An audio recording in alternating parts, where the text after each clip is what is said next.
थोड़ा सा नहीं, ज़्यादा ही हो गया।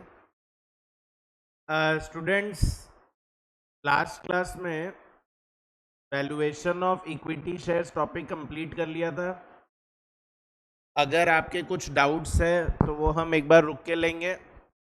पहले हम लोग आज का टॉपिक कवर करेंगे जिससे वो रह नहीं जाए। टॉपिक का नाम है वैल्यूएशन ऑफ वैल्यूएशन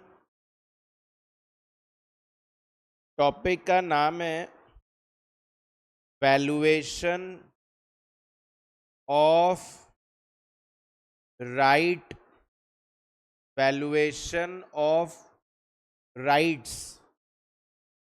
हाँ, ये आई थिंक सो आपका टॉपिक नंबर 4 हो गया आपके लिए।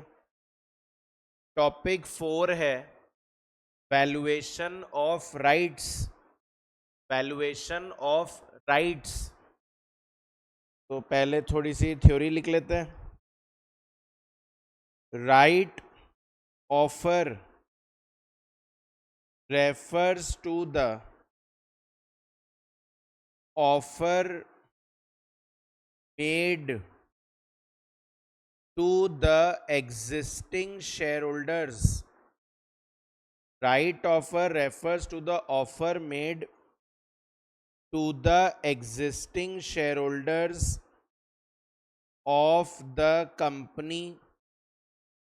Right offer refers to the offer made the existing shareholders of the company. Right offer refers to the offer made the existing shareholders of the company to subscribe new equity shares, to subscribe new equity shares in addition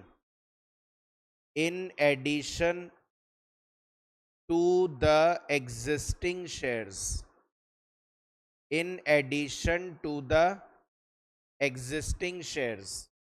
right offer किसने दिया है? Company ने दिया है भाई।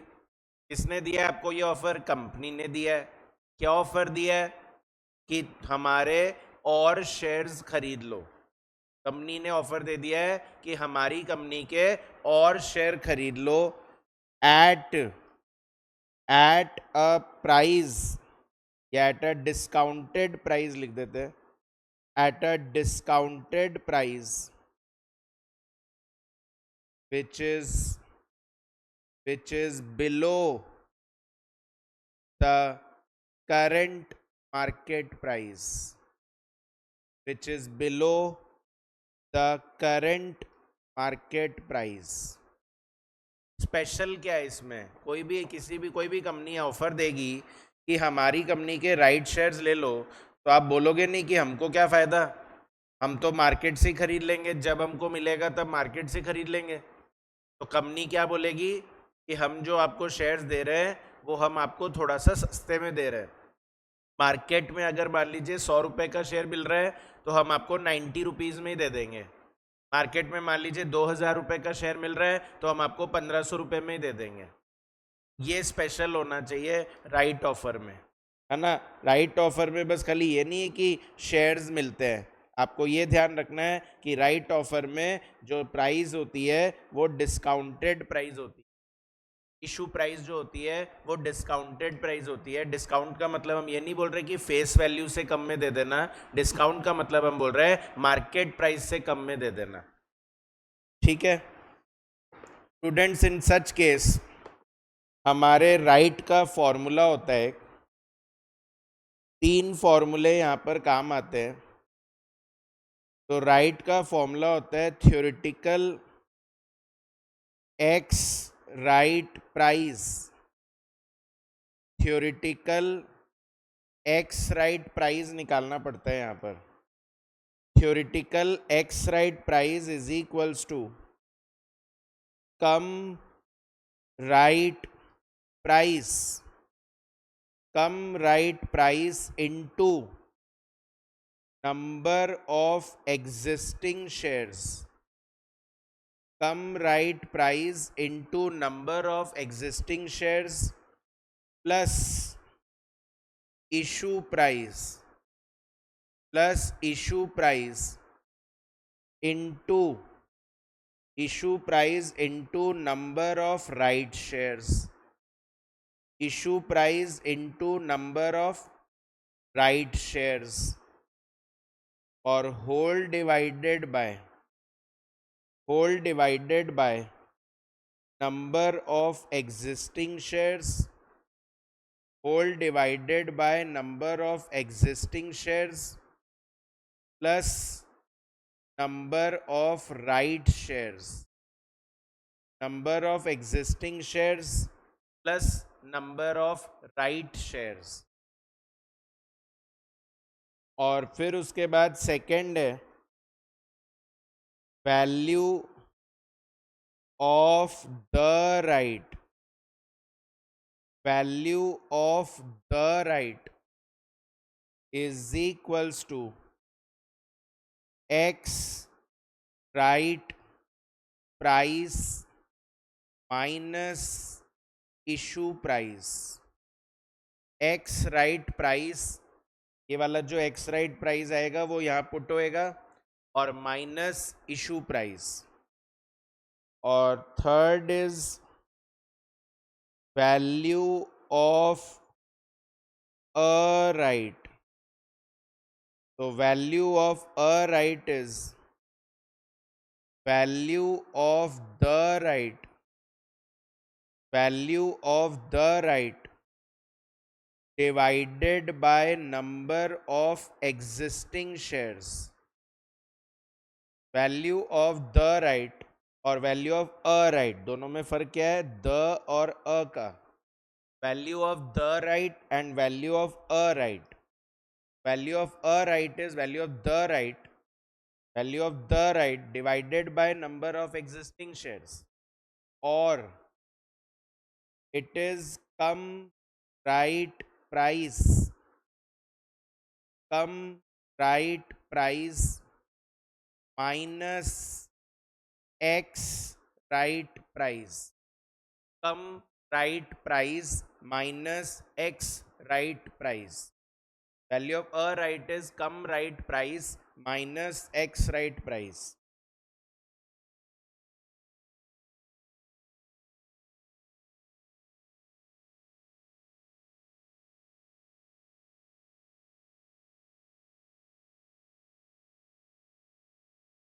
ये students हमारे फॉर्मूले काम आते हैं इस टॉपिक में. हो सकता है आप लोगों ने AS 13 में इन्वेस्टमेंट में पढ़ रखा हो ये, पर यहाँ के क्वेश्चंस थोड़े से अलग रहते हैं, और इस वजह से इसको अकाउंट्स का सोच के मत पढ़ना, है ना. इसको अपने को FM के अकॉर्डिंग पढ़ना है. हम लोग वैल्यूएशन ऑफ राइट पढ़ रहे हैं, तो इसलिए जैसे मैं पढ़ा रहा हूँ वैसे वैसे सुनते रहना, और डाउट हो तो पूछते रहना इस टॉपिक का. अभी पिछले टॉपिक का डाउट नहीं ले रहा हूँ, अभी इस टॉपिक में कुछ हो तो बोलना. लिख लिए सबने फॉर्मूले? स्टूडेंट बोलिए जल्दी से, ऑनलाइन वाले. चलिए, तो सबसे पहले ना स्टूडेंट्स आपको कम और एक्स का मतलब समझाएं. कम राइट कब बोलते हैं और एक्स राइट कब बोलते हैं? थोड़ा कंसेप्चुअली चलते हैं ना, सिर्फ रटाना नहीं है आपको. तो थोड़ा आपको समझाते हैं कि कम राइट और एक्स राइट क्या होता है. अच्छा, पहले मुझे बताओ, आपको कम डिविडेंड और एक्स डिविडेंड सुना हुआ है आप लोग का? कम डिविडेंड क्या होता है? Including dividend. और एक्स डिविडेंड क्या होता है? Excluding dividend. तो आपको ये पता है कि शेयर कब कम डिविडेंड चलता है और शेयर कब एक्स डिविडेंड चलता है? क्या आइडिया है? नहीं है तो सुनिए. कभी आपने रिकॉर्ड डेट का नाम सुना है? रिकॉर्ड डेट, उसका इंपॉर्टेंस होता है यहाँ पर. कम और एक्स डिसाइड करने के लिए रिकॉर्ड डेट को यूज किया जाता है. तो व्हाट इज रिकॉर्ड डेट, थोड़ा समझते हैं. ये बहुत काम आएगा आपके स्टूडेंट्स. काम सिर्फ इस सेंस में नहीं बोल रहा हूँ कि एग्जाम में काम आएगा. एग्जाम में तो कर ही आओगे, क्वेश्चन सिंपल सा टॉपिक है. ये आपके आगे पूरे होल लाइफ में काम आएगा. क्योंकि आप लोग ऑब्वियसली जब पैसे कमाने लग जाओगे, कुछ लोग तो अभी भी शेयर्स खरीद रहे हैं, पर जब आप खुद पैसे कमाने लग जाओगे तो आप खुद के पैसे से शेयर्स खरीदने लग जाओगे, और फिर आपके सामने हमेशा ये सिचुएशन आती रहेगी। तो इसलिए आज सीख ही लो मुझसे और हमेशा मुझे याद रखोगे फिर। तो स्टूडेंट्स, मान लीजिए कंपनी का फाइनेंशियल ईयर है 24-25, है ना। कंपनी का फाइनेंशियल ईयर है, एक कंपनी है जिसका फाइनेंशियल ईयर एंड हुआ है अभी, है ना। सभी का फाइनेंशियल ईयर एंड हुआ होगा। तो फाइनेंशियल ईयर मान रहा हूँ मैं एक बार 24-25, जो कि स्टार्ट हुआ था 1 अप्रैल 24 को और 31 मार्च 25 को ये एंड हो गया था। अच्छा, 1 अप्रैल 24 को स्टूडेंट्स एक्स ने 100 शेयर्स खरीद लिए। अभी मैं राइट नहीं समझा रहा, पहले मैं डिविडेंड समझा रहा हूँ। कम डिविडेंड एक्स डिविडेंड समझा रहा हूँ। जब वो समझ में आ जाएगा तो अपने आप कम राइट एक्स राइट भी समझ जाओगे। तो एक्स ने क्या किया स्टूडेंट्स, 1 अप्रैल 24 को 100 शेयर्स खरीद लिए कंपनी के, है ना। कंपनी का नाम मान लेते हैं एक्स ABC लिमिटेड। तो कंपनी का नाम है ABC लिमिटेड, उसके एक्स ने 100 शेयर्स खरीद लिए। अच्छा, पूरे साल चला, पूरे साल तक एक्स के पास 100 शेयर थे। लॉन्ग टर्म का उसका थोड़ा ऑब्जेक्टिव था, ऐसे टारगेट नहीं था कि 3-4 महीने में बेच देना है। तो उसने पूरे 31 मार्च 25 तक इस शेयर को होल्ड किया। और फिर उसके बाद स्टूडेंट 1 जून 25 को 1 जून 25 को एक्स ने ये शेयर्स वाई को सेल कर दिए। एक्स ने ना ये शेयर्स किसको बेच दिए, वाई को एक्स ने ये शेयर किसको बेच दिए, वाई को बेच दिए। एक्स के पास 100 शेयर्स थे और 1 जून 25 को एक्स ने ये शेयर किसको बेच दिया, वाई को बेच दिया। तो मुझे बताओ, इस ड्यूरेशन में कंपनी को प्रॉफिट हुआ होगा। तो मान लेते हैं कंपनी को प्रॉफिट हुआ है और प्रॉफिट होने की वजह से कंपनी डिविडेंड देना चाह रही है, डिविडेंड देना चाह रही है ना। और कंपनी ने ना डिविडेंड दिया, कंपनी ने डिविडेंड दिया, मान लीजिए कंपनी ने डिविडेंड दिया 30 जून 25 को डिविडेंड दिया। कंपनी ने 30 जून 25 को डिविडेंड दिया। 30 जून 25 को क्यों दिया सर, क्योंकि एक मतलब मान लो 30 मई के आसपास, 31 मई के आसपास उनका AGM हुआ, और AGM में ही डिक्लेयर होता है डिविडेंड, है ना। फाइनल जो होता है कि AGM में ही डिसाइड होता है कि डिविडेंड देना है कि नहीं देना, और उसके 30 डेज तक वो लोग आराम से डिविडेंड दे सकते हैं। तो 30 जून 25 को कंपनी ने क्या दिया, डिविडेंड दिया, अनाउंस कर दिया कि हम डिविडेंड देंगे। तो मेरा तो आपसे बस सिंपल सा क्वेश्चन ये है कि ये डिविडेंड किसको मिलेगा। ये डिविडेंड है इस प्रॉफिट में से, ये डिविडेंड है इस पिछले साल के प्रॉफिट में से। तो मुझे बताओ, 30 जून 25 को जब कंपनी डिविडेंड बांट रही होगी तो सबके अकाउंट में पैसे डाल रही होगी, तो किसको मिलेगा ये डिविडेंड, एक्स को या वाई को? इसका जवाब दीजिए आप, तो पता चलेगा कि आपको कम डिविडेंड और एक्स डिविडेंड समझ में आता है क्या। जो भी आपके मन में लग रहा है वो बोल दीजिए। Bye bye bye bye. Online वाले भी वाई बोल रहे हैं। सर, जब एक्स ने शेयर बेच ही दिया वाई को, तो ये डिविडेंड किसको मिलेगा सर, वाई को ही मिलेगा ऑब्वियसली। इसमें कोई सोचने वाली बात थोड़ी है। डिविडेंड कौन रिसीव करेगा, वाई करेगा। ठीक है, जब बेच ही दिया शेयर तो फिर वो तो शेयर दूसरे वाले का हो गया ना, तो उसका जो अब डिविडेंड मिलना है वो सब उसी का है, और क्या।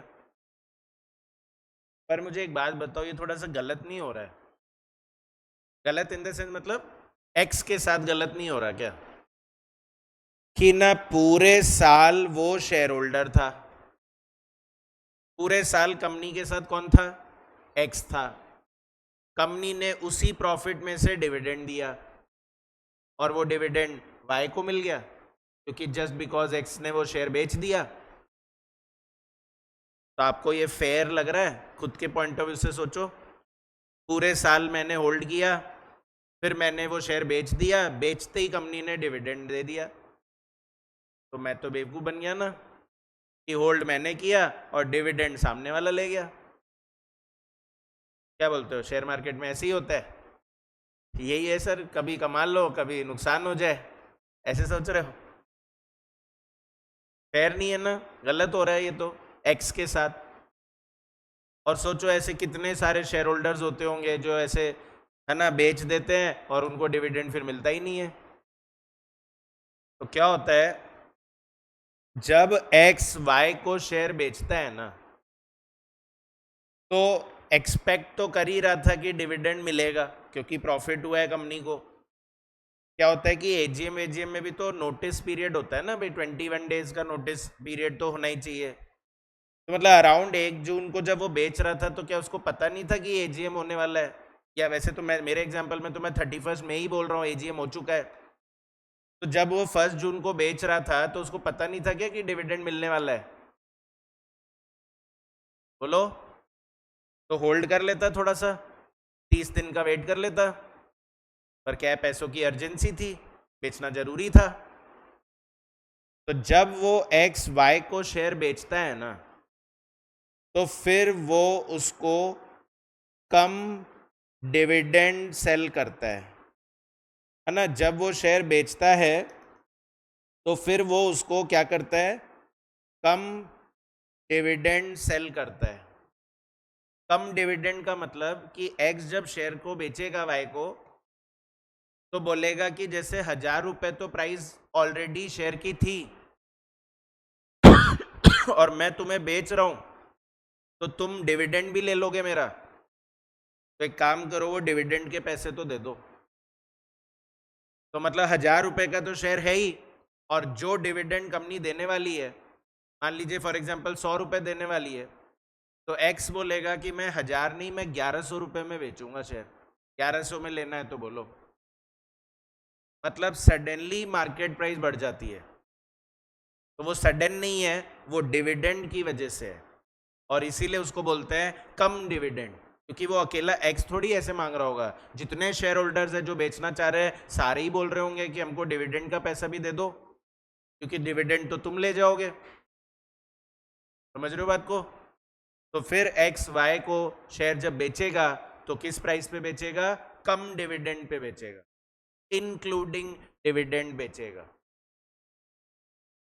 पर मुझे बताइए स्टूडेंट्स, अगर मान लीजिए ये जो ट्रांजैक्शन हुआ ना खरीदने बेचने का, मान लीजिए वाई ने भी शेयर को बेच दिया जेड को।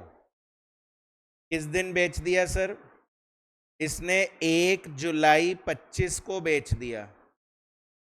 वाई ने ये शेयर बेच दिया किसको? जेड को, वही सेल कर दिया। और कब सेल किया? 1 जुलाई 25 को सेल किया। तो अब मुझे बताइए डिविडेंड किसको मिलेगा, वाई को या जेड को? एक्स और वाई में तो आप बोले वाई को मिलेगा, पर अब वाई और जेड में किसको मिलेगा डिविडेंड? बोल रहे सर वाई को तो मिल चुका है।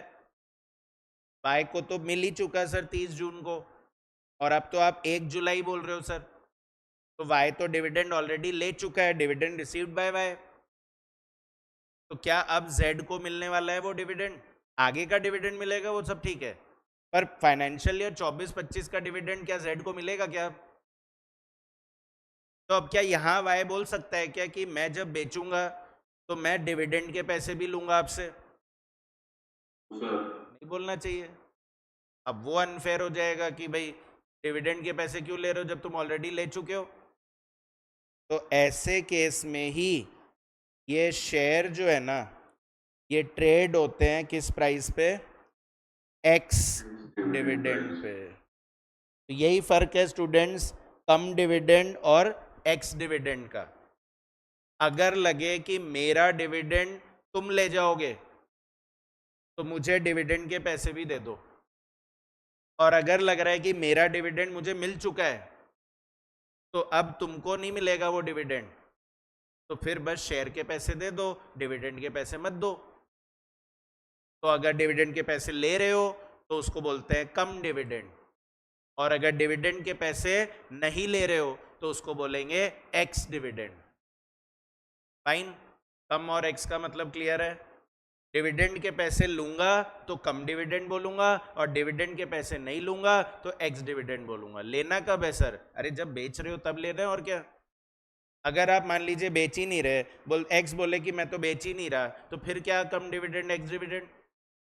पर आपको पता है कि शेयर मार्केट में ट्रेडिंग तो होती रहती है, लोग खरीदना बेचना करते रहते हैं, और इस वजह से शेयर की प्राइस में जब डिविडेंड ले लोगे तो कम डिविडेंड बोलेंगे, शेयर की प्राइस में जब डिविडेंड नहीं लोगे तो उसको एक्स डिविडेंड बोलेंगे।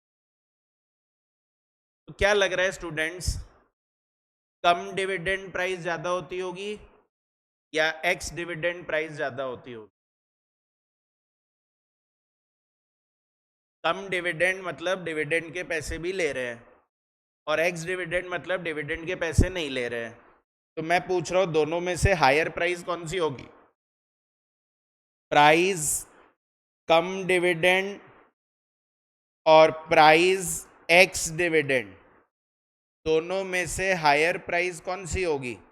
कम डिविडेंड वाली होगी। तो ऑब्वियस सी बात है सर, डिविडेंड के पैसे ले रहे हो साथ में तो मतलब वो प्राइस ज़्यादा है, और डिविडेंड के पैसे नहीं ले रहे हो तो वो प्राइस कम है। तो मैं आपको इससे ये प्रूव करना चाह रहा हूँ कि एक्स डिविडेंड की प्राइस हमेशा कम डिविडेंड प्राइस से तो कम ही होएगी ना। एक्स डिविडेंड की प्राइस कम डिविडेंड की प्राइस से कम ही होगी ना। अच्छा स्टूडेंट, ये ट्रांजैक्शन 1 जुलाई को हुआ था, तब तो ये एक्स डिविडेंड था। पर अगर मान लीजिए ये ट्रांजैक्शन अगर मान लीजिए 15 जून 25 को ही हो जाता, और जो ये Y है ना, इसने शेयर Z को बेचा। अब ये वाला एक बार भूल जाइए, एक बार इसको इग्नोर करिए। 15 जून को ही बेच दिया, Y ने शेयर Z को बेच दिया, तो बताओ कम डिविडेंड या एक्स डिविडेंड? मतलब आप बोल रहे हो जब तक डिविडेंड नहीं मिला सर तब तक वो कम डिविडेंड है, और जैसे ही डिविडेंड मिल जाएगा वो एक्स डिविडेंड बन जाएगा। यही बोल रहे हो? इसी लॉजिक से बोल रहे हो? तो ये थोड़ा सा गलत हो जाएगा। एक्चुअली यहां पे अब इंपॉर्टेंस आएगा रिकॉर्ड डेट का, है ना। बुक्स में नहीं लिखे होते ये सब क्वेश्चंस में, पर हमको रियल लाइफ की बात सीखनी पड़ेगी। मैं आपको सिखा रहा हूँ कि जिससे आप लोग कभी गलत ना कर दे, है ना। बुक्स में नहीं होंगे रिकॉर्ड डेट वगैरह, बुक्स में तो बस इतना ही होता है, मिल गया तो एक्स बन गया, नहीं मिला तो कम है। पर एक्चुअली में क्या होता है मुझे बताओ, कंपनी को पता कैसे चलता है कि हमको डिविडेंड एक्स को देना है कि वाई को देना है कि जेड को देना है, किसको देना है, ये कंपनी को कैसे पता चलता है?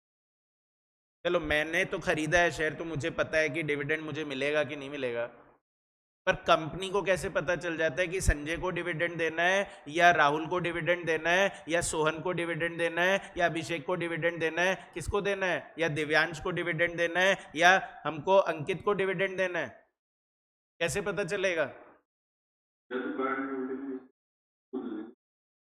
नहीं तो कंपनी को कैसे पता चलता है कि होल्डिंग किसके पास है? तो मतलब आप बोल रहे हो कि वो भी तो कुछ सर रिकॉर्ड रखते ही होंगे ना।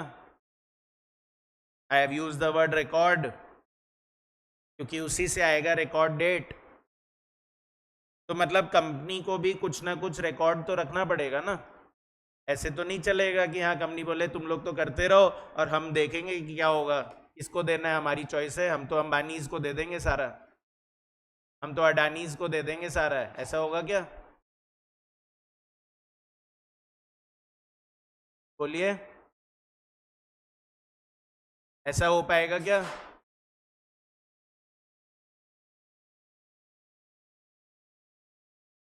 दे पाओगे क्या? तो कैसे पता चलेगा कंपनी को? वो रिकॉर्ड रखते हैं। क्या रखते हैं? रिकॉर्ड रखते हैं कि किसको डिविडेंड देना है, ये हम सोचेंगे। किसको डिविडेंड देना है ये हम लोग सोचेंगे। दैट इज हम अपनी रिकॉर्ड। तो कंपनी क्या करेगी, क्या चेक करेगी अपना? हाँ, तो रिकॉर्ड डेट की बात हो रही थी स्टूडेंट्स कि कंपनी जो है वो क्या चेक करती है? अपना रिकॉर्ड चेक करती है कि मेरे रिकॉर्ड में किस किस का नाम है, हम तो उसी शेयर होल्डर को क्या देंगे? डिविडेंड देंगे। अच्छा, कंपनी इतना रिकॉर्ड कैसे फॉलो करेगी, कैसे उसको अपडेट करेगी?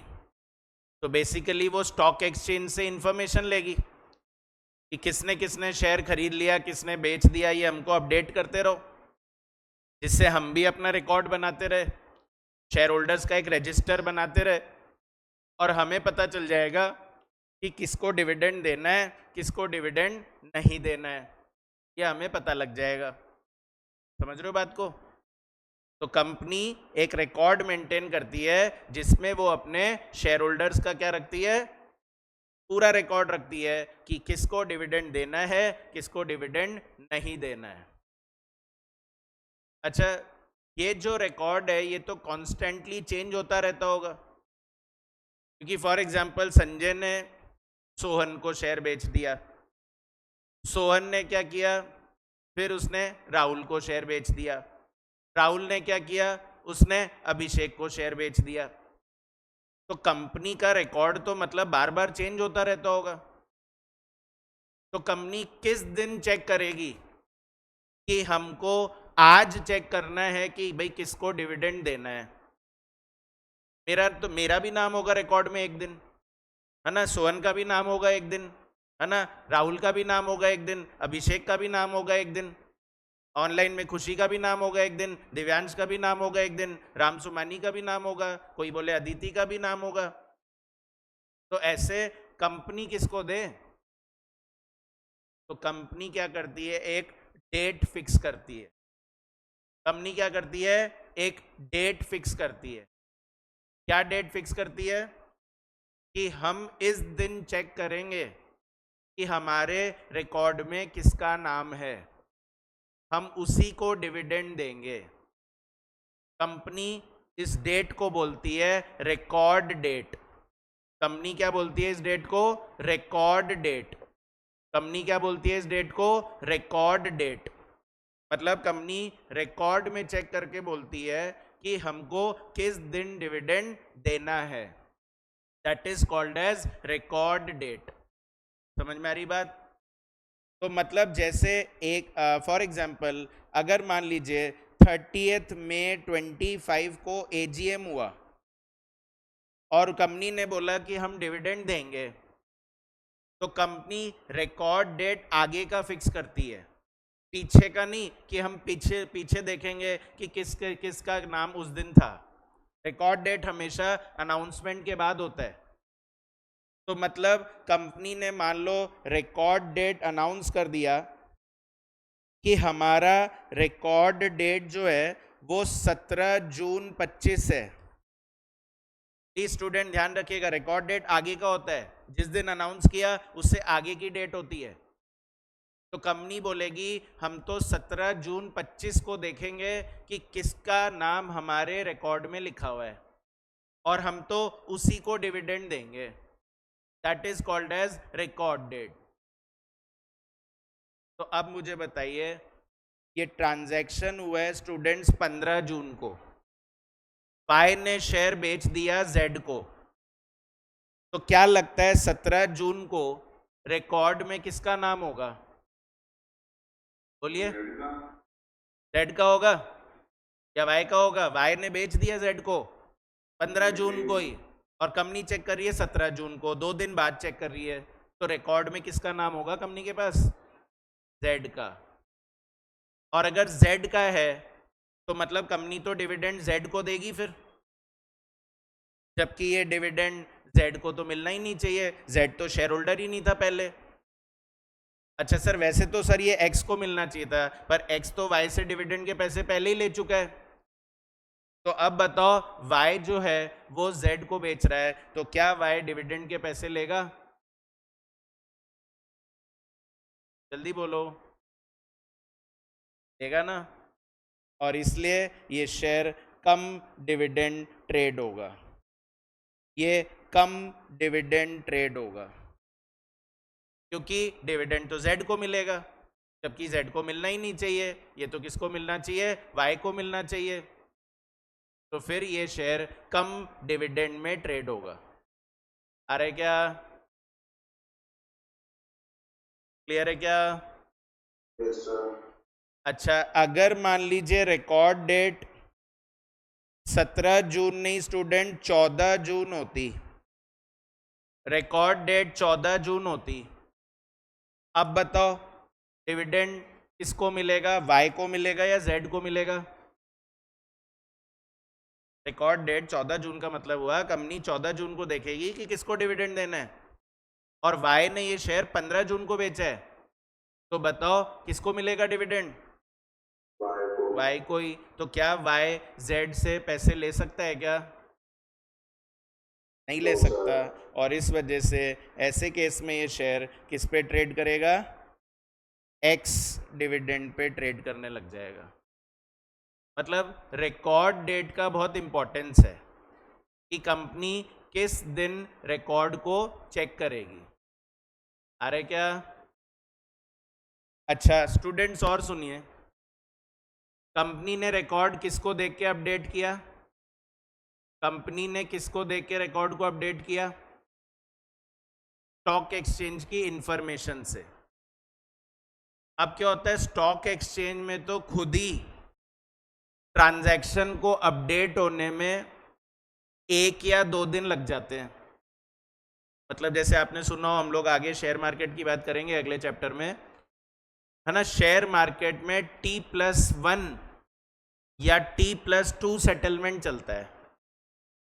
T+1 T+2 का मतलब क्या होता है कि फॉर एग्जाम्पल आज मान लीजिए वेडनेसडे है, मैंने वेडनेसडे को रिलायंस के शेयर खरीदे, मैंने स्टॉक मार्केट में बोल दिया मुझे 100 शेयर रिलायंस के चाहिए, अरे ज़्यादा नहीं है 100 शेयर ही तो बोल रहा हूँ, ठीक है ना, 100 शेयर मान लो मैंने बोल दिया कि रिलायंस के मैं खरीदना चाह रहा हूँ, मतलब मैंने खरीद लिया, तो क्या मुझे पेमेंट आज के आज ही करना जरूरी होता है क्या?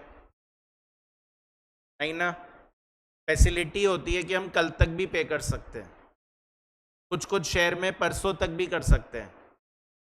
मतलब T+1 या T+2 सेटलमेंट चलता है, T+1 या T+2 सेटलमेंट चलता है।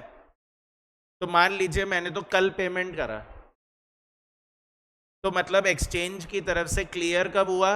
जब कल मैंने पेमेंट किया, यानी थर्सडे को पेमेंट किया। तो क्या स्टॉक एक्सचेंज वेडनेसडे को ही कंपनी के पास इंफॉर्मेशन पहुंचा देगा क्या? ये हो सकता है ना कि स्टॉक एक्सचेंज बोले कि थर्सडे को पेमेंट करो, थर्सडे को पेमेंट करो, तो थर्सडे को पेमेंट करो तो स्टॉक एक्सचेंज भी तो थर्सडे को इन्फॉर्म करेगा, वेडनेसडे को तो कर ही नहीं पाएगा। ऐसे एक दिन की लड़ाई हो सकती है कि अब मान लीजिए रिकॉर्ड डेट जो है वो थर्सडे है, तो डिविडेंड किसको मिलेगा? और अगर रिकॉर्ड डेट वेडनेसडे है तो बताओ डिविडेंड किसको मिलेगा? तो लड़ाई हो सकती है एक दिन की। तो कंपनी क्या करती है, पहले ही अगेन अनाउंस कर देती है रिकॉर्ड डेट के साथ साथ कि हम लोग को 2 दिन लगेगा रिकॉर्ड को अपडेट करने में। कंपनी पहले ही बोल देगी कि हमको तो 2 दिन लगेगा रिकॉर्ड को अपडेट करने में। तो 2 दिन लगेगा अगर रिकॉर्ड को अपडेट करने में, तो मतलब अगर रिकॉर्ड डेट 15 जून है ना, तो आप लोग को जो भी ट्रांजैक्शन करने हैं वो 13 जून तक ही कर लेना, क्योंकि 13 जून का ट्रांजैक्शन 15 जून तक अपडेट होता है हमारे। तो हो सकता है कंपनी बोल दे कि नहीं 1 दिन ही लगता है हमको तो अपडेट करने में, तो मतलब जो ट्रांजैक्शन करने हैं 14 जून तक कर लेना, क्योंकि 14 जून वाले ट्रांजैक्शन 15 जून तक अपडेट होंगे, ऐसा कंपनी बोल सकती है। ऐसा कंपनी क्या कर सकती है, बोल सकती है कि आपको ये डिसाइड करना पड़ेगा कि अपडेट करने में कितना टाइम लग रहा है। और इसीलिए कंपनी क्या करती है, एक एक्स डेट भी अनाउंस करती है। कभी आपने नोट नहीं किया हो तो, अगर रिकॉर्ड डेट के साथ साथ स्टूडेंट्स एक एक्स डेट भी होता है, तो कंपनी एक्स डेट अपडेट करती है। और मान लीजिए वो 13 जून 25 है, 13 जून 25 है, क्यों? क्योंकि 15 जून 25 रिकॉर्ड डेट है। तो कंपनी ने पहले ही बोल दिया 13 जून 25 हमारी एक्स डेट है, मतलब इस दिन तक जो ट्रांजैक्शन करोगे ना वो 15 जून तक अपडेट हो जाएगा। और इसके बाद करोगे तो अपडेट तो होगा, 14 जून को करोगे अपडेट तो होगा, पर वो 16 जून को अपडेट होगा।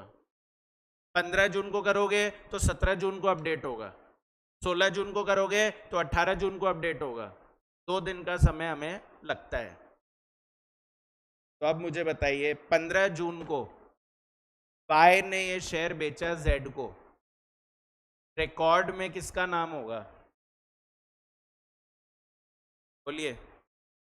15 जून 25 को वाई ने ये शेयर जेड को बेच दिया और कंपनी का रिकॉर्ड डेट भी 15 जून ही है, कंपनी 15 जून को ही देखेगी, तो किसका नाम होगा? वाई का ही तो नाम होगा। तो मतलब डिविडेंड वाई को ही मिलेगा। तो क्या वाई एक्स डिविडेंड ही चार्ज करेगा, एक्स डिविडेंड ही चार्ज करेगा? अच्छा, मान लीजिए ट्रांजैक्शन 15 जून को नहीं, ये ट्रांजैक्शन स्टूडेंट्स 14 जून को हो गया। ये ट्रांजैक्शन ना 14 जून को हो गया, 14 जून बोल रहा हूँ मैं अब। तो बताओ ये ट्रांजैक्शन 14 जून को हो गया, तो अब बताइए रिकॉर्ड में 15 जून को जब देखेगी कंपनी तो किसका नाम होगा, वाई का या एक्स का? जल्दी बोलिए, वाई का या एक्स का? वाई का। वाई का ही बोल रहे सब लोग, क्योंकि सर अपडेट ही नहीं हुआ होगा ये तो 15 जून तक। तो इसीलिए हम ये बोल सकते हैं कि जो एक्स हुआ था ना वो 14 जून से ही हो गया था। जो एक्स डिविडेंड शेयर हो गया था ना वो 14 जून से ही हो गया। मतलब एक्स डेट निकलते ही एक्स हो जाता है। एक्स डेट क्यों बोला हमने इसको, कि इस दिन के बाद से एक्स और इससे पहले कम। मान लीजिए ट्रांजैक्शन जो है वो 14 जून को नहीं, वो 10 जून को हो गया। तो बताइए 10 जून को हुआ तो रिकॉर्ड में किसका नाम होगा 15 जून को? 12 जून तक तो अपडेट हो गया होगा ये, तो 15 जून को तो जेड का ही नाम होगा ना फिर। तो एक्स वहां पे कम डिविडेंड लेगा। तो एक्स डेट के बाद से एक्स डिविडेंड हो जाता है और एक्स डेट तक कम डिविडेंड चलता है। ये मुझे आपको समझाना था। रिकॉर्ड डेट तो बाद आती है, एक्स डेट पहले होती है। क्लियर है क्या? तो एक्स डेट जो है वो हमारा अगर 13 जून है तो 13 जून के बाद से अगर ट्रांजैक्शन करोगे तो फिर वो एक्स डिविडेंड हो जाएगा। मतलब डिविडेंड के पैसे मत लेना फिर। सबको क्लियर है? ये कंसेप्ट समझ में आ रहा है ना? अगर आपको लिखने का मन हो तो स्क्रीनशॉट ले लेना और इसको आराम से घर पे लिख लेना सजा सजा के।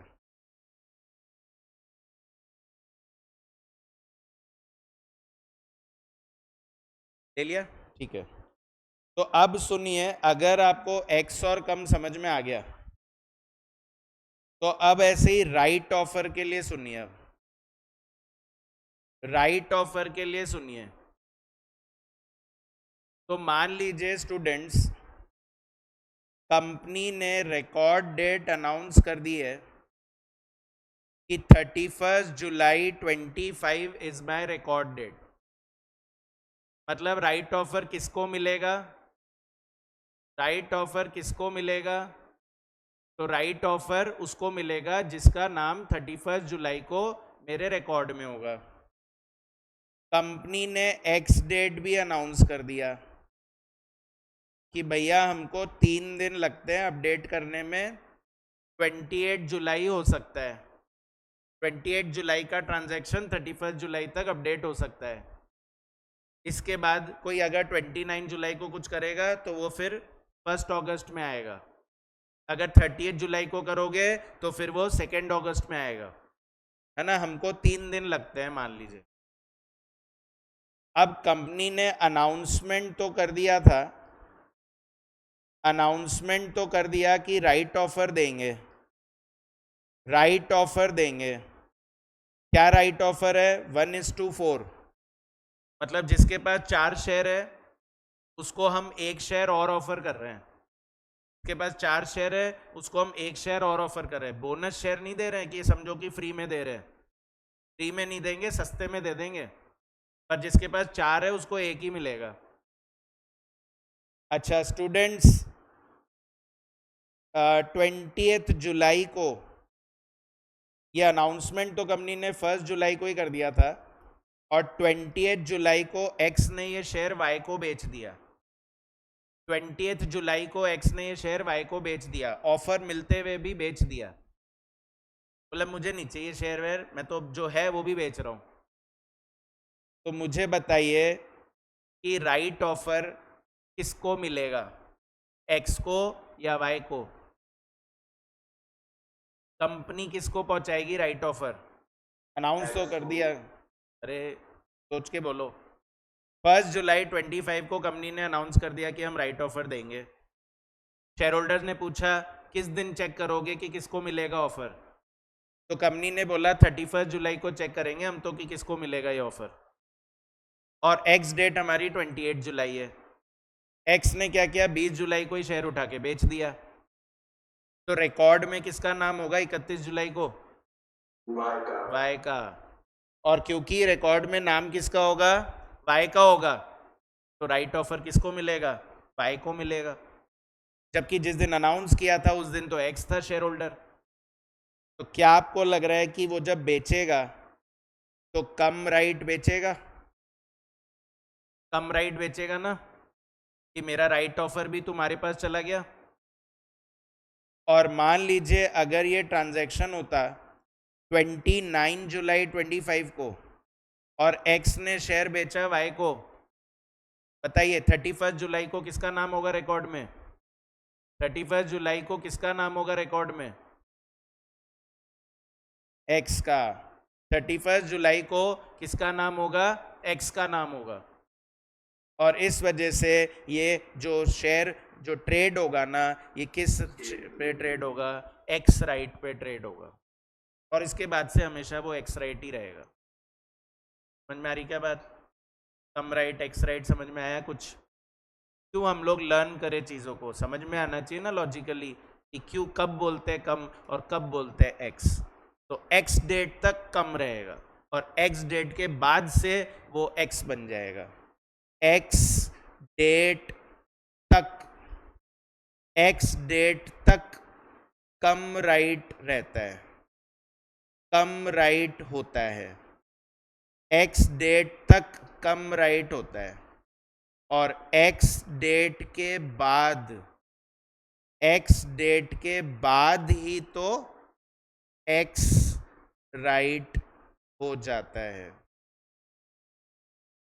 भाई एक्स वर्ड का मतलब समझे ना, एक्स मतलब एक्सक्लूडिंग, तो उस डेट के बाद से एक्स हो जाएगा। ठीक है, बाकी मैंने आपको बोल दिया एग्जाम में ये प्रॉब्लम नहीं आती है। एग्जाम में ऐसे डेट्स गिवन नहीं होते हैं, वो खुद ही बोल देते हैं कि एक्स है, खुद ही बोल देते हैं कि कम है। ठीक है,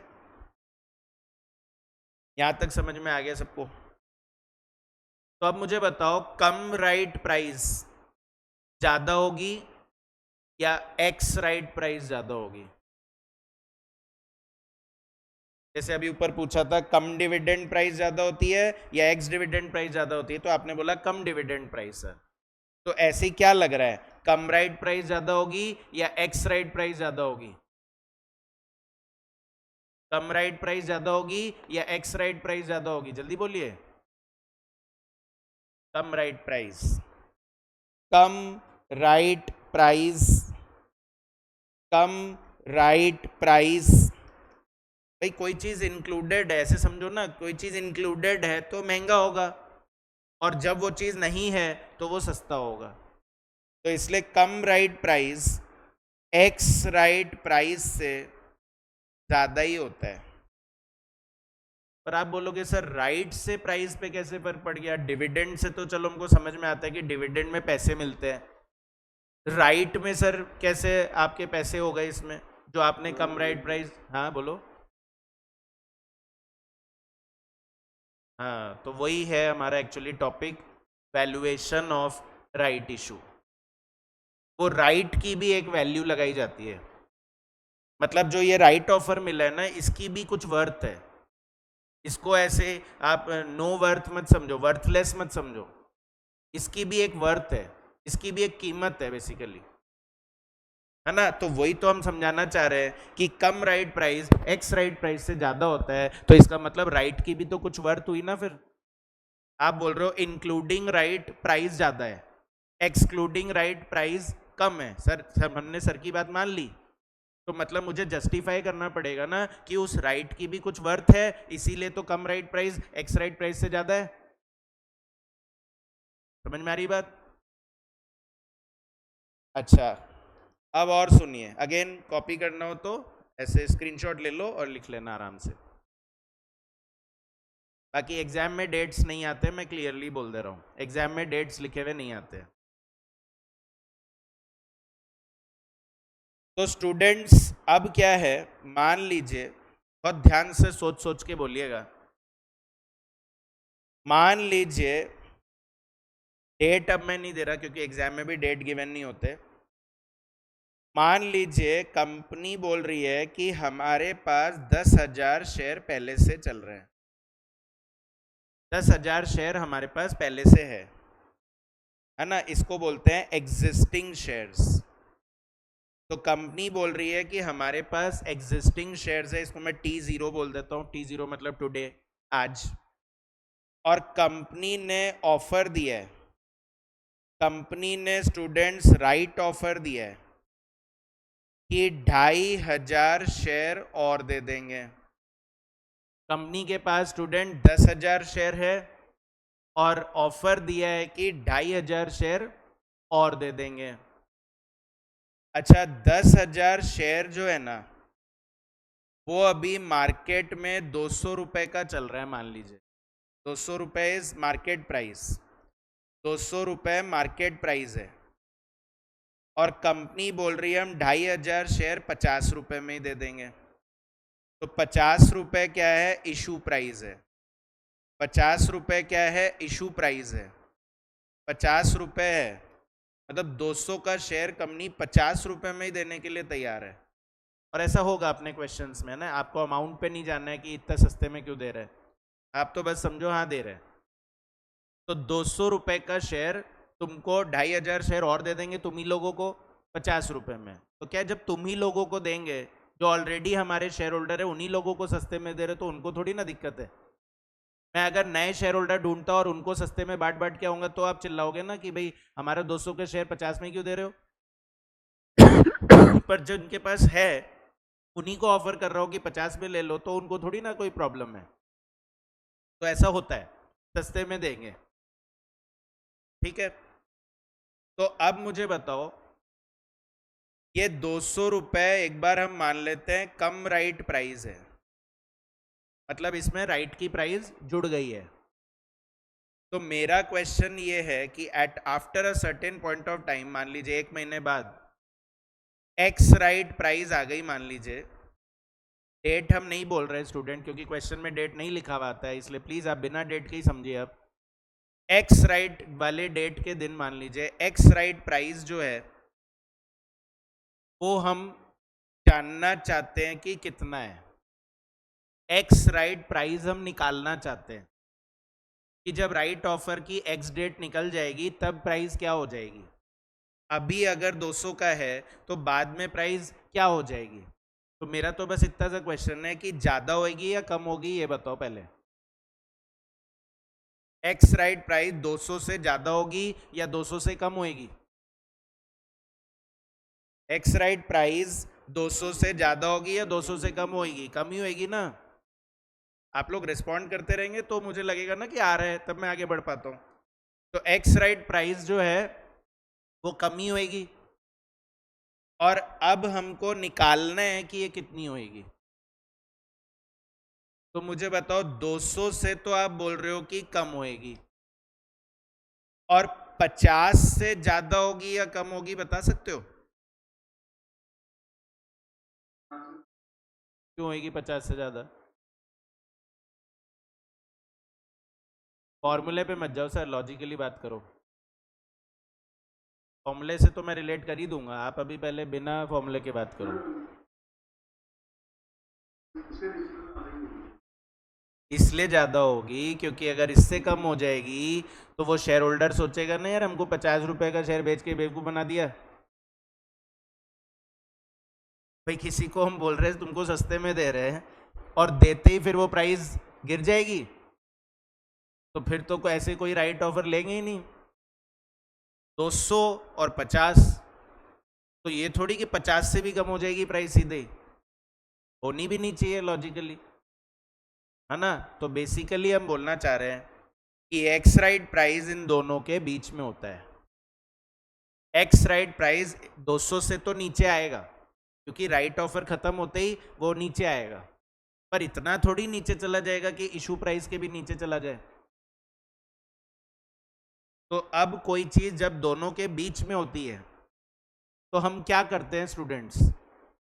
हम बोल रहे हैं 200 भी नहीं होगा, 50 भी नहीं होगा, इन दोनों के बीच में होगा, तो क्या करते हैं हम लोग? एवरेज, एवरेज कर देते हैं, मीन निकाल लेते हैं उसका ना, कि दो चीजों के बीच में है तो मीन है। तो बेसिकली एक्स राइट प्राइस कुछ नहीं है, ये इन दोनों का एवरेज होता है खाली, कि 200 से कम होएगा, 200 से ज्यादा हो नहीं सकता, क्योंकि अगर 200 से ज्यादा हो रहा है एक्स राइट तो फिर कम राइट इतना कम क्यों चल रहा था? तो 200 से ऊपर हो नहीं सकता, 50 से नीचे हो नहीं सकता, तो इन दोनों के बीच में है तो एवरेज करो। एवरेज स्टूडेंट दो तरह से होता है, एक होता है सिंपल एवरेज और एक होता है वेटेड एवरेज। तो क्या लगता है कौन सा एवरेज करे? वेटेड एवरेज होएगा, वेटेड एवरेज होएगा, क्योंकि शेयर्स का भी तो फर्क है। इक्वल शेयर्स थोड़ी है कि एग्जिस्टिंग में भी 10,000 थे और राइट ऑफर में भी 10,000 शेयर ही है, उनकी प्राइस का शेयर्स तो अलग है ना। तो वेटेड एवरेज करना है। वेटेड एवरेज आप लोग को आता है करना? एक्स ले लेते हैं, एक एफ ले लेते हैं और एक एफ एक्स ले लेते हैं। एक्स आपका 200 रुपये है और 50 रुपये है, और एफ आपका 10,000 है और 2,500 है। तो 200 इंटू 10,000, 200 इंटू 10,000 कितना आएगा? 20 लाख। और ऐसे ही 50 इंटू 2,500 कितना आ रहा है? 1.25 लाख। तो टोटल हो गया 21.25। अच्छा सर, एक्स आपने प्राइस को ही क्यों लिया? क्योंकि एवरेज प्राइस का ही तो करना है, जिस चीज़ का एवरेज करते हैं उसी को तो एक्स मानते हैं। जैसे केओ में हम लोग एवरेज करते थे तो कॉस्ट को ही तो हम लोग लेते थे एक्स, उसी का तो एवरेज करना है। और divide by sigma F, that is 12,500। तो 21.25, दैट इज 21,25,000 डिवाइड बाय 12,500 कितना? 170। 170 आ रहा है क्या? चेक करो सब लोग। तो 170 मेरी एक तरह से एवरेज प्राइस हो गई, और उस 170 को ही हम बोलना चाह रहे हैं x right price, that is 21.25 lakhs divided by 12,500। अब आप लोग पहला फॉर्मूला चेक करिए। फॉर्मूला लर्न नहीं कराया मैंने, फॉर्मूला समझाया मैंने आपको। रामा माइक ऑन है। तो cum right price into number of existing shares, ठीक है, plus issue price into number of right shares, कर दिया। तो ये आ गया मेरा टोटल, और डिवाइड किससे करना है? सिग्मा एफ से, that is number of existing shares plus number of right shares. आया क्या? लगा मजेदार फॉर्मूला? जो फॉर्मूला हमको बहुत बड़ा सा लगता था वो फॉर्मूले में कुछ है ही नहीं, वेटेड एवरेज है खाली इसका, कम राइट प्राइस और इशू प्राइस का। पढ़ा था ऐसे इंटर में? आप लोग बोल रहे थे ना पढ़ा हुआ है, ऐसे ही पढ़ाया था क्या? नहीं? ऑनलाइन में लो, ऐसे ही पढ़ा हुआ है क्या? ऑनलाइन में कोई कुछ बोल ही नहीं रहा है, आज रिस्पॉन्ड नहीं करना चाह रहे, नाराज हो रहे सर से हम। ठीक है, मैं तो बस ये बोलना चाह रहा हूँ कि फाइनल में दोबारा पढ़ाने का कुछ तो पर्पस होना चाहिए ना, कि पहले बस ऐसे ही पढ़ लिया ऊपर ऊपर से, पर अब तो ठीक से पढ़ लो, इसीलिए तो वापस डाला है कि अब तो ध्यान से पढ़ लो। अच्छा, अब स्टूडेंट बहुत सिंपल लगेगा आप लोग को आगे के दो फॉर्मूले। सोचिए, मेरी कम राइट प्राइस 200 रुपए है ना, मतलब मैं बोल रहा हूं इंक्लूडिंग राइट 200 रुपए है, मेरी एक्सक्लूडिंग राइट 170 रुपए प्राइस है। राइट है तो 200 है, राइट नहीं है तो 170 है। इसको राइट ऑन राइट ऑफ भी बोलते हैं, RIGHT वाला राइट बोल रहा हूं। राइट ऑन मतलब इंक्लूडिंग है, राइट ऑफ मतलब एक्सक्लूडिंग है। राइट ऑन 200 है, राइट ऑफ 170 है, कम डिविडेंड 200 है, एक्स डिविडेंड 170 है, तो बता सकते हो उस राइट की क्या वैल्यू है? 30 रुपए। उस राइट की क्या वैल्यू है? 30 रुपीज है। तो वही मैंने फॉर्मूला लिखा है, स्टूडेंट्स, क्या? Value of a right, value of a right, the right नहीं है, value of a right, that is cum right price minus ex right price. तो cum right price 200, ex right price 170, तो value of a right कितना हुआ? 30 रुपए। Value of a right कितना हुआ? 30 रुपए। ठीक है ना, समझ में आया? वैल्यू ऑफ अ राइट, तो मतलब मैं बोल रहा था ना कि राइट की भी कुछ वैल्यू होती है, बोल रहा था ना राइट की भी कुछ वर्थ होती है, वो राइट की वर्थ निकलवा दी मैंने आपको कि 200 रुपए अगर कम राइट है, 170 अगर एक्स राइट है, तो मतलब उस राइट की वर्थ कितनी है? 30 रुपए हुई ना। अच्छा मुझे बताओ, प्लीज कंफ्यूज मत होइएगा, बाकी फॉर्मूले देख के शांति से समझते रहिए, बाकी भी समझ में आएगा। मुझे ये बताओ कि क्या एक शेयर होने से मुझे राइट ऑफर मिल जाएगा क्या?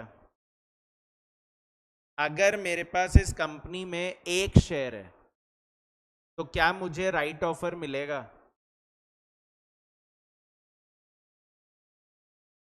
नहीं, नहीं मिलेगा, क्योंकि रेशियो है 1:4 बोलेंगे, 1:4 बोलेंगे, रेशियो है 1:4, तो मतलब आपके पास 4 तो एटलीस्ट होने ही चाहिए ना, तब जाके हम आपको एक शेयर ऑफर कर पाएंगे। अब आप खरीद के ही एक रखोगे तो हम कैसे देंगे आपको?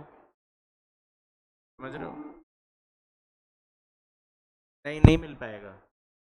जब 1:4 है तो किसी कैसे, अगर एक है, दो है, तीन है, तो उनको तो काउंट ही नहीं करेंगे, 4 तो होने जरूरी है। ठीक है ना, 4 हो, 8 हो, 12 हो, 16 हो, 4 के मल्टीपल्स में होने चाहिए, क्योंकि अगर आप बोलोगे मेरे पास 5 है तो आपको 2 राइट थोड़ी दे देंगे फिर हम, क्योंकि आप बोल रहे हो 1 वाले को दे रहे हो तो 5 वाले को तो दो फिर। तो 4, 8, 12, 16 ऐसे ही चलेगा वो। तो मतलब आपके पास एटलीस्ट 4 शेयर तो होने चाहिए। यही इस रेशियो से हमको समझ में आया कि 10,000 शेयर है और 2,500 दे रहे हैं, तो मतलब 4 के बदले 1 देंगे। तो अब मुझे बताइए, जो 30 रुपीज आपने राइट निकाला, value of a right, value of a right बोला आपने मेरे कहने पे, तो क्या आपको नहीं लग रहा है ये जो वैल्यू ऑफ अ राइट बता रहे हो ये आप पर शेयर बता रहे हो? भाई 200 रुपए पर शेयर है, 170 पर शेयर है, तो ये अ राइट क्यों बोल रहे हैं हम इसको? क्योंकि ये पर शेयर आया ना 30 रुपए, और जब पर शेयर आया तो क्या एक शेयर होने से मिल जाएगा क्या राइट? नहीं मिलेगा ना, कितने चाहिए? एटलीस्ट 4। तो मतलब 30 रुपए एक शेयर पे राइट की वैल्यू है, पर ऐसे 4 शेयर होने चाहिए आपके पास, तो क्या मैं बोलूँ 120 रुपए होना चाहिए राइट का वैल्यू? आप अपना एक शेयर बेच दोगे तो क्या उससे राइट ऑफर पास ऑन हो जाएगा क्या? राइट ऑफर तो तब पास ऑन होगा ना जब आप कम से कम 4 दो। तो मतलब एक शेयर में राइट की वैल्यू 30 है, पर एक्चुअली में तो राइट तब होगा ना जब आपके पास 4 होंगे, तो आपके राइट की वैल्यू 120 रुपए है। मतलब अगर कोई चाहता है ना कि मैं राइट ऑफर बेच दूं, तो 30 रुपए में नहीं बेचना है आपको, आपको 120 रुपए में बेचना है। अरे क्या 120? और स्टूडेंट ध्यान से देखिए, क्या वो 120 50 और 170 के डिफरेंस से भी आ रहा है? That is x right price और इशू प्राइस के डिफरेंस से भी आ रहा है ये सर। तो एक्स राइट प्राइस और इशू प्राइस के डिफरेंस से आ रहा है, तो इसी को मैंने बोला value of the right, that is x right price minus issue price. कितना आएगा? 120। अच्छा 120 कब राइट की वैल्यू हो रही है? जब 4 शेयर है आपके पास। तो उस वैल्यू ऑफ द राइट को 120 रुपए को अगर मैं 4 शेयर से डिवाइड कर दूं, तो क्या वापस वही वैल्यू ऑफ अ राइट आ जाएगा 30 रुपए? तो इसका मतलब ऐसे भी तो कर सकते हैं, वैल्यू ऑफ अ राइट निकाल लो और उसको नंबर ऑफ एग्जिस्टिंग शेयर से मल्टीप्लाई कर दो, तो इसको अगर रोटेट कर दो तो भी तो वैल्यू ऑफ द राइट आ जाएगा। क्या आ रहा है? क्या समझ में आ रहा है क्या कुछ? एक और ट्राई करते हैं। मान लीजिए स्टूडेंट मेरे पास 8 शेयर है एग्जिस्टिंग में, और कंपनी ने मुझे ऑफर किया कि तुमको 4 शेयर दे देंगे राइट ऑफर में।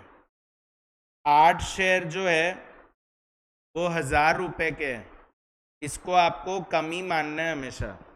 डेट तो गिवन नहीं होगी, तो आप कैसे डिसाइड करोगे? तो आप हमेशा मानोगे कि जो एग्जिस्टिंग प्राइस है वो कम प्राइस ही है, और 4 शेयर कंपनी बोल रही है कि 400 रुपए में दे देंगे, इसको इशू प्राइस बोलेंगे। ये एग्जाम्पल अब आप लोग ठीक से कॉपी कर लीजिए। कंपनी की बोल रही है हमारे पास 8 शेयर है 1000 रुपए वाले, और हम ऑफर दे रहे हैं 4 शेयर 400 रुपए वाले होंगे, है ना? तो हम जानना चाहते हैं कि एक्स राइट प्राइस कितनी होगी। तो क्या वो 1000 से ज़्यादा हो सकती है क्या? जब कम ही 1000 है तो एक्स 1000 से ज़्यादा हो सकता है क्या?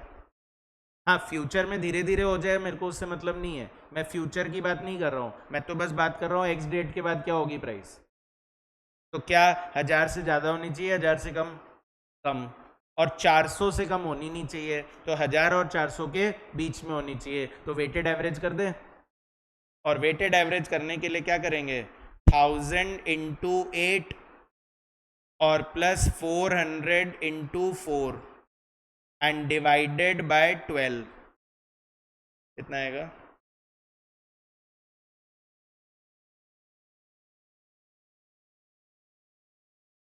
1000 इंटू 8 प्लस 400 इंटू 4, जल्दी करो ना।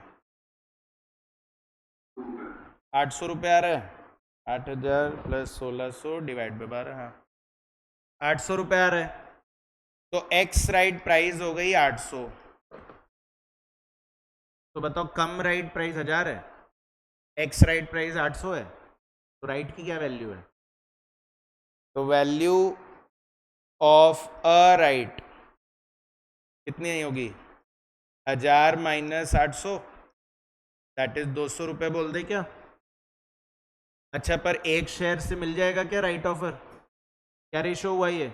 1:2। तो मतलब 2 शेयर तो कम से कम होने चाहिए, तो वैल्यू ऑफ द राइट कितना होना चाहिए? तो value of the right is 200 into 2, that is 400 rupees. या फिर हम बोल रहे हैं एक्स राइट प्राइस और इशू प्राइस का डिफरेंस करोगे तब भी तो यही आएगा 400 rupees. Value of the right क्यों इंपॉर्टेंट है हमारे लिए students? Value of the right क्यों इंपॉर्टेंट है हमारे लिए? क्योंकि जब ट्रेडिंग होगी ना शेयर्स की, वैल्यू ऑफ द राइट क्यों इंपॉर्टेंट है हमारे लिए, क्योंकि जब शेयर्स की ट्रेडिंग होगी ना, राइट की ट्रेडिंग होगी, तो वो 400 रुपये में ही ट्रेड होगा। अगर आप बोलोगे मैं शेयर तो नहीं बेच रहा पर मैं राइट बेचना चाहता हूं मेरा, तो वो कितने में बिकेगा, वो 400 रुपये में बिकेगा। ठीक है, आ रहा है? चलो तो अब क्वेश्चन करके बताता हूं। ये लिख लिया?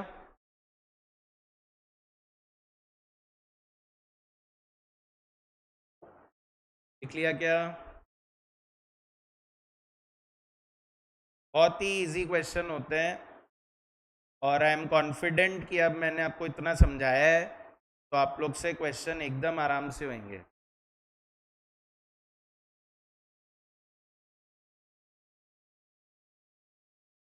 M03 निकालिए students.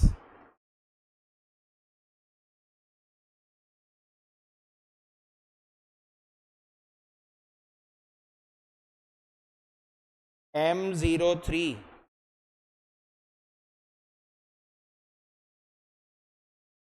Pragya limited has issued 75,000 equity shares of ₹10 each।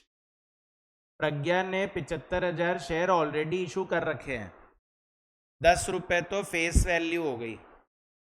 The current market price is 24 रुपए, तो ये कम डिविडेंड है, कम डिविडेंड है 24 रुपए। The company has a plan to make a right issue of 1 share at a price of 16 for every 4 share held। Company ने बोल दिया कि हम राइट इशू लाएंगे, हर 4 शेयर के बदले 1 शेयर ऑफर करेंगे 16 रुपए में। तो 16 रुपए, सॉरी ये कम डिविडेंड लिख दिया मैंने गलती से, कम राइट था ये, कम राइट, और ये इशू प्राइस हो गई मेरी। तो आपसे पूछ रहे हैं कैलकुलेट एक्स राइट प्राइस पर शेयर। तो एक्स राइट प्राइस पर शेयर क्या होगा, वेटेड एवरेज होगा किसका, 24 और 16 का। और फिर calculate theoretical value of the right पूछा है, वैल्यू ऑफ अ राइट नहीं पूछा है students, value of the right पूछा है। तो पहले 2 पार्ट कर लेते हैं। M03 में, M03 में फर्स्ट पॉइंट में आपको थ्योरेटिकल एक्स राइट प्राइस निकालनी है। तो फॉर्मूला थोड़ा सा बड़ा है तो मैं फॉर्मूला स्किप कर रहा हूँ, है ना, मैं डायरेक्ट लिख रहा हूँ। 24 into 4 cum right price into existing share 4, और plus issue price into right shares 1, and divide by 4 + 1। तो 96 + 16 डिवाइड बाय 5, 22.4 आ रहा है, 22.4 आ रहा है। और स्टूडेंट्स आपको ऐसा लग रहा होगा कि सर शेयर्स तो 75,000 थे, आपने 4 शेयर ही कैसे लिख दिए। कोई बात नहीं है, आप 75 से कर लो, सेम ही आंसर आएगा। 16 इंटू 18 750 डिवाइड बाय 75,000 प्लस 18 750, इससे भी 22.4 ही आएगा। इसलिए ये कंफ्यूज मत होना कि सारे शेयर लेने या रेशियो से भी काम चल जाएगा, तो रेशियो से भी वही आंसर है। और सेकंड पॉइंट है theoretical value of a right नहीं पूछा है students, value of the right पूछा है, theoretical value of the right. अच्छा, वैल्यू ऑफ अ राइट निकालो एक बार। कम राइट प्राइस कितनी है, 24। एक्स राइट प्राइस कितनी है, 22.40। तो अ राइट वैल्यू है 1.6, और ऐसे 4 शेयर होंगे तब राइट मिलेगा, तो वैल्यू ऑफ द राइट 6.4 आना चाहिए। क्योंकि हम बोल रहे हैं डायरेक्ट कैसे आएगा, एक्स राइट प्राइस को इशू प्राइस में से माइनस कर दो, एक्स राइट प्राइस को इशू प्राइस में से माइनस कर दो तो आपका वैल्यू ऑफ द राइट आ जाएगा 6.4। और या फिर हम ऐसे भी कर सकते हैं कि पहले हम वैल्यू ऑफ अ राइट निकाल लें, तो वैल्यू ऑफ अ राइट हो जाएगा 24 माइनस 22.4, दैट इज 1.6। और वैल्यू ऑफ अ राइट अगर ये हो गया तो value of the right is 1.6 into 4, that is 6.4। मैं क्या थोड़ा समझाने में टाइम जरूर लगाता हूँ और शायद आप लोग बोर भी हो जाते होंगे कि सर इतना क्यों समझा रहे हैं, पर क्या ये मैं कॉन्फिडेंट हो जाता हूँ कि मैंने जो समझाया है ना उससे कभी भूलोगे नहीं आप लोग, इसलिए थोड़ा सा मैं टाइम ज़्यादा लेता हूँ आपका। वैल्यू ऑफ द राइट कितना 6.4। थर्ड पॉइंट बोल रहा है show the effect of the right issue on the wealth of a shareholder. Effect बताना है राइट इशू का on the wealth of a shareholder who has 1000 shares assuming he sells the entire rights. उसने share तो नहीं बेचा student, पर उसने अपना राइट बेच दिया।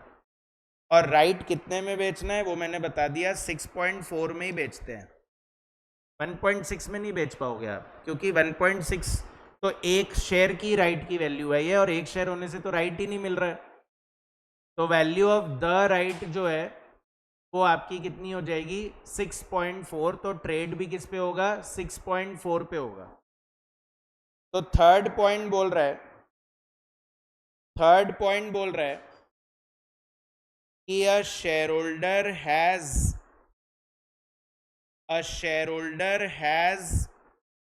1000 shares। एक शेयर होल्डर के पास कितने शेयर है स्टूडेंट्स 1000 शेयर है। तो अगर 1000 शेयर है तो बता सकते हो उसकी प्रेजेंट में वेल्थ क्या थी। शेयर्स कितने थे 1000, और एक शेयर की प्राइस क्या चल रही थी 24, तो उसकी वेल्थ चल रही थी 1000 इंटू 24, दैट इज 24,000 रुपए की वेल्थ थी,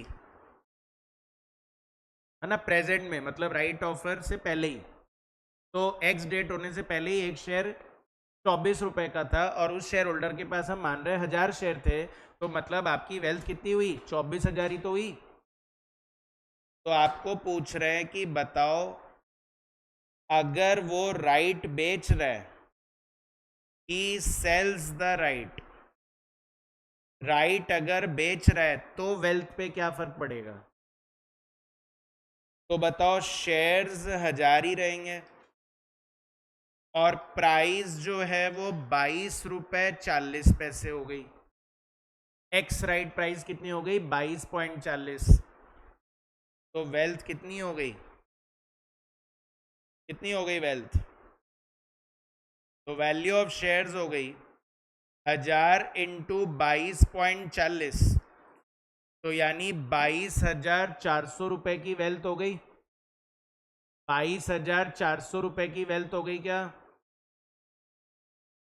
पर आपको लग रहा होगा सर वेल्थ डिक्लाइन हो गई, पर नहीं हुई, क्योंकि उसने अपना राइट ऑफर बेच दिया। तो राइट ऑफर बेच दिया तो उससे भी तो पैसा मिला। तो राइट ऑफर बेच दिया 250 शेयर का राइट है, और इनटू एक शेयर का एक राइट का वैल्यू कितना है 6.4।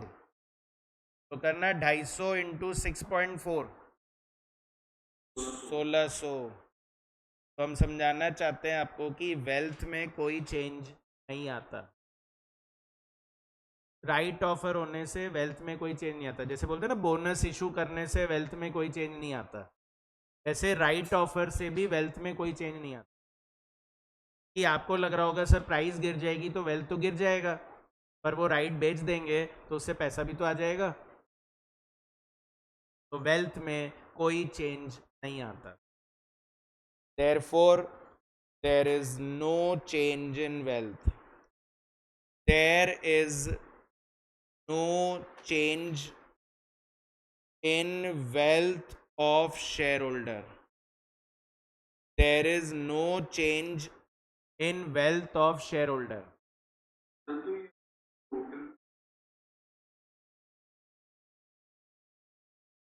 शेयर नहीं बेचा है, खाली राइट बेचा है.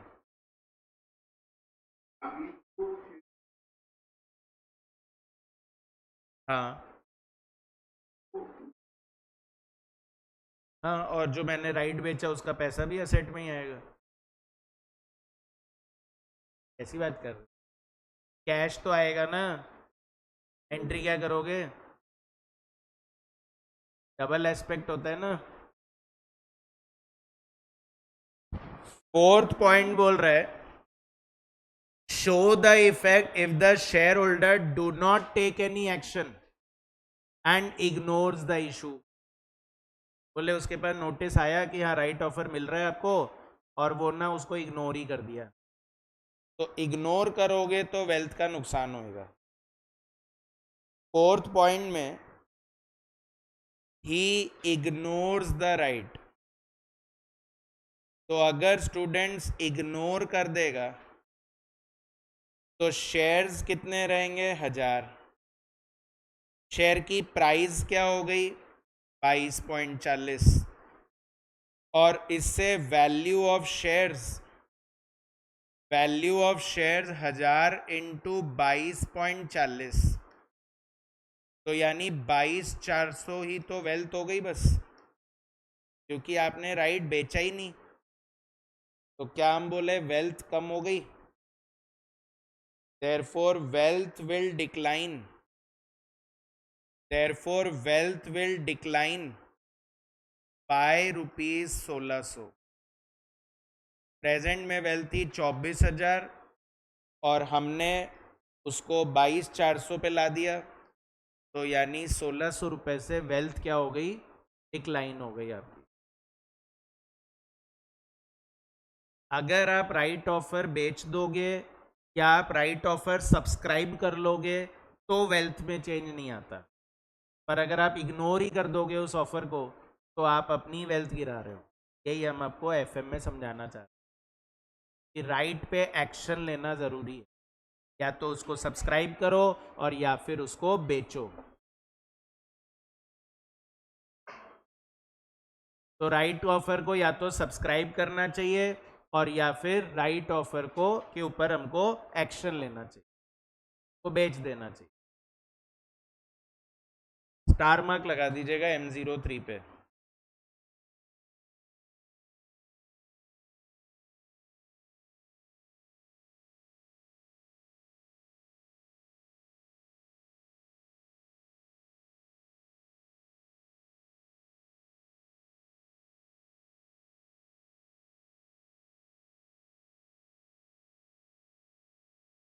ठीक है, तो बाकी मैं कल ही खुद ही कराऊंगा, है ना. अभी मैं ही कराता हूँ 1-2 प्रैक्टिस और फिर उसके बाद होमवर्क. तो टॉपिक छोटा ही है, ज़्यादा क्वेश्चन नहीं है, 5-6 क्वेश्चन ही है. एक करा दिया है, 4-5 और कराने हैं आपको, है ना. आप बोलोगे कुछ सेम लग रहा हो तो वो होमवर्क भी दे देंगे. ठीक है, तो इस तरह से राइट ऑफर कल ख़त्म हो जाएगा. और आपने क्वेश्चन में नोट किया ही कि डेट गिवन नहीं थे, है ना. कोई आपको रिकॉर्ड डेट, एक्स डेट, ये सब गिवन नहीं थे. तो मैंने पढ़ाते ही पहले ही बोल दिया था कि मैं आपको ऐसी चीज़ समझा रहा हूँ जो आपके हमेशा काम आएगा, आपकी होल लाइफ में काम आएगा. तभी तो मुझे याद करोगे कि सर ने हमको कुछ ऐसा बताया था. तो इसीलिए वो रिकॉर्ड डेट, एक्स डेट वाली बात एक्स्ट्रा बताई है ना. बुक्स में क्वेश्चंस में रिकॉर्ड डेट, एक्स डेट नहीं लिखा हुआ आता है, और इसीलिए आप लोग को एक्चुअली अभी तक नॉलेज नहीं थी. पर अब सिखाया है, इसको हमेशा के लिए रिटेन कर लेना, आपको हेल्पफुल रहेगा.